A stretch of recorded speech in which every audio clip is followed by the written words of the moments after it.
BLVE Live Sports presents The Hot Seat, where the people have a say in how we play pickleball. Sponsored by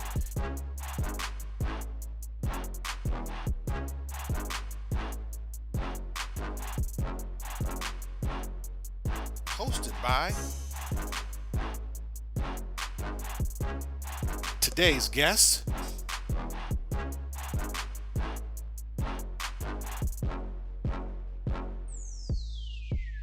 Good morning. This is Barb Hartman with BLVE Live Sports, and I'm here with Josh and Stephanie Daniels, owners of Pickleball Euphoria, that currently has 2 locations here in the metropolitan Louisville area. Morning, and congratulations, you two, on the opening of the latest location. Thank you. Thank you for having us. Yes, you're very welcome. When you opened Pickleball Euphoria on Gardner Lane, were you actively looking for the opportunity to start a business, or did the opportunity just more fall into your lap? All right. So what's interesting about our story is on our way to the final stage of our certification process, we were on the road talking about, what is going to become of this. Of course, we want a name that we can teach under out of the parks, but what if someday we actually have this physical location? We need a name that fits both. And we thought, that may never happen. If it did, it's certainly going to be way far in the future. But we were throwing out some ideas, brainstorming, and the word euphoria came up.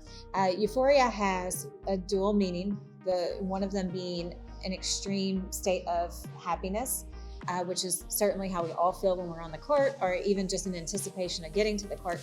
The secondary meaning is a state of physical well-being, which we thought really spoke to our story and what drew us into pickleball initially. So that day, Pickleball Euphoria was born, essentially. What's really funny is today we're known by most people as PE. We didn't even really know that day. It wasn't until sometime after that someone pointed out, hey, that's brilliant. You named it PE. And we're like, Zach Ross. Yeah, Zach Ross is like, you named it PE. We're like, yeah, we did that intentionally. Zach is always thinking. He is, but it has become a great talking point for us because we started wearing these shirts and everyone would stop us and you must be a PE teacher. What school do you teach at? So easy entry point to talk to new people about pickleball. Absolutely, really good marketing. There's a big difference between owning a 3-court facility and one the size of Springhurst Tennis Club. Having been successful in your first version of business ownership certainly has to have given you confidence. What else have you learned on this current adventure? Well, I would say given the fact that we just opened last week, we've still got a lot of learning to do. But the 3 courts, when we jumped out there initially with those 3 courts, that was a big risk, and it was unknown territory for us because it was just a new business venture for us, but also it was a new concept in the area. That specific region was kind of untested in terms of pickleball courts. And so our motto has always been, we fake it till we make it. Fair enough. So any business, you're going to have your opportunities to learn and grow. Things are going to certainly just continue to change around you. So you've got to be willing to bend and flex as you work through the system. And one of the key ingredients to us, it's always been in place, and no matter the size of the facility, whether it's 3 courts or it's 10 or it's 20, the heart of what we do is always going to be customer service. It's always going to be having that accessibility to everyone, welcoming everyone in. Our passion is the people of pickleball, because they were part of that life change that we experienced, and they were what kept drawing us back in initially.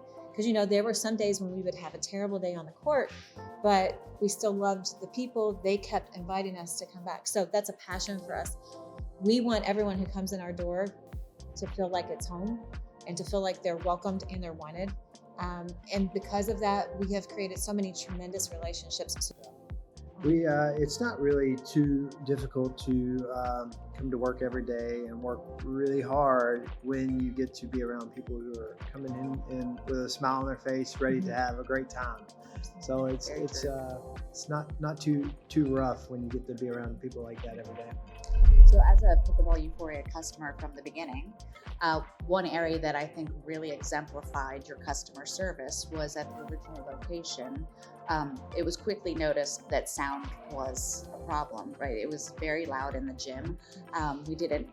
This was your first time, you didn't know that that was going to happen, but you quickly started to research ways to ameliorate, make it better. What did you do to end up helping with the sound situation? When we first started the process, we put all of our money in. We had a quote, or we looked into the curtains, putting curtains on the wall, and the quote came back like big to us. And we're like, do we do this? And then we pulled the players too. Yeah. So we said, what do you think would work best in terms of like the color and the backdrop? You know, is it a situation where we paint it, or do we need the curtains? What are the pros and cons here? Yeah. And so it helped with a lot of things. The echo, it helped with temperature the control. temperature control, believe it or not. The ball bounce. So instead of like if you hit a ball on court 2 and it hits the wall, it bounces back on court 1. That ball gets deadened if it hits the curtain. So there was a lot of benefits to it. It was a real business decision. Thank you. Stephanie and Josh, I know that you have a very strong Christian faith. Did your beliefs impact or affect the way that you run your business? Absolutely. Yes, totally. We want to think that our faith, is a big part of all aspects of our life. We're definitely not perfect, but we definitely don't want to hide our faith either. So, and our faith was really a driving force in us getting started. It really all began with our weight loss journey, and what the trigger for that was, we were at church and our pastor was preaching about Joseph being in the pit, and he said, at some point in our lives, we all find this time when we're down in the pit, but we've got to make the decision. Are we going to do something to get out of it? Are we going to be content with being in the pit? And we left church that day, and our Sunday routine was go to church, go to the grocery store every Sunday. And we got to the grocery store, and Josh parked in the back of the lot that day, and he said, that's it, I'm done. And so that was the first stepping stone into making a change just in our diet. Now, a month later, we found pickleball. We become very involved. We're losing weight. It's several months into the journey, and we hit that stall moment. And the next sermon comes along. And this one is, we all hit this point in a journey when we're really striving to hit this thing. We're trying to achieve this one goal. And we feel like it's unattainable, but we get close, and then suddenly we hit these clouds, and we find ourselves giving up because we can't see the mountaintop.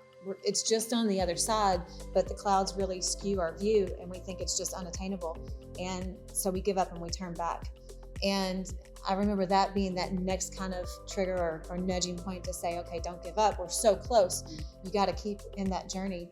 And those things fueled our weight loss, which then led us into pickleball. But I think those same perspectives in business and in life and in relationships, those things hold true. And so again, it goes back to our faith really changed who we are. We let it work through us, and because of that, it's extended relationships. And so it's kind of an ebb and flow now, that we get to use those things to pour into others, and then they all come in and pour right back into us. So it's as much a blessing to get to be on the court and around amazing people every day, for us to be able to pour into them. But gosh, they do so much more for us in return, and it's an amazing reward. The Pickleball Euphoria is a great example of perseverance in life and in faith. And you took the message, you applied it, and you've had great success. And with it, you've learned a lot and met some fantastic people. Absolutely. Yes. Okay, Stephanie and Josh, pickleball has played a huge part in both of your lives. Can you touch on how the sport has affected the way you approach decision making? Well, when we first started playing pickleball, neither one of us was at our peak performance.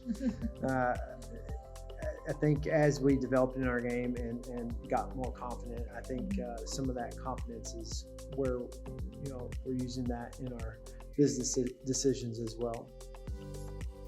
Absolutely. It's confidence is an interesting thing in life and on the court. And again, some of it comes back to that fake it till you make it concept. But I think the interesting thing, the way God's worked in our lives is He's allowed us to do a lot of random things along the way that somehow prepped us for this moment. Random jobs and projects that we never should have been in that, or how did we find ourselves in that, and we're just going to make it happen. Our motto in our house, and our kids sometimes get a little irritated with it, is figure it out. It's really reasonable. So that's kind of what we're doing along the way, but that confidence that just slowly continues to build helps us figure the next thing out, and then a little more confidence, and then you figure the next thing out, and it's just those stepping stones. I wonder if your increased confidence has been seen by new players and has allowed them to step into areas of the unknown in their lives potentially. Yeah, there's you say that. We have a guy that we taught a clinic about a year ago that was 300 plus pounds, and now he's down to about 170 something. And we're super thrilled to see stories like that. That's one of the best parts of this job, especially doing the clinics, is people come in and it's not always just about the pickleball. There's something else that draws them in, something else in their life that's happening. And so they come in ready to share a story. That's honestly one of the best parts of just teaching private lessons too, is you get to connect with people in different and unexpected ways.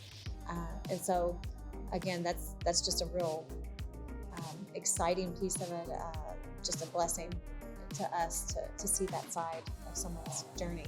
Yeah, as a player who came into pickleball loving to play games, I was surprised at the community and how much I enjoyed all of my friends now. They all have pickleball as their first name in my phone, right? Absolutely. Same here. So Josh and Stephanie, a lot has happened in the last couple of months, and now I just have to ask, what's next? Well, it's funny you say that. When we first opened our doors at the other location, it took us about one day to realize that this is not going to be enough. We need to find more courts. The court rentals are getting in the way of our teaching lessons. So we started trying to find something like about 6 months into the old location to get ready for the next winter. It took us more than the next winter. It took us 2 years to get this location. But Monday, when we had our grand opening event, and we had 10 courts going, and we had enough for 24 courts. Enough people here for 24 courts. It quickly made us realize that we did not build enough courts. Yes. So the need is real. Yes. So our the locations that we're looking at right now is Middletown area, and we're also looking at the Southern Indiana area as well.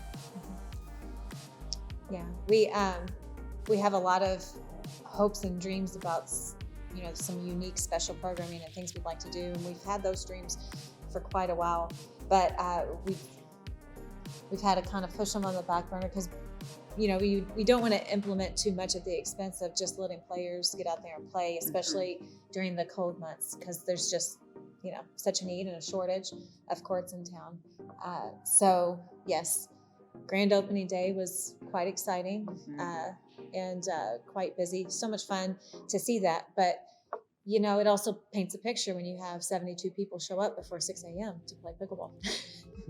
Not too many things that they're willing to do before 6 a.m. like that. Pickleball is a strong pull to many people.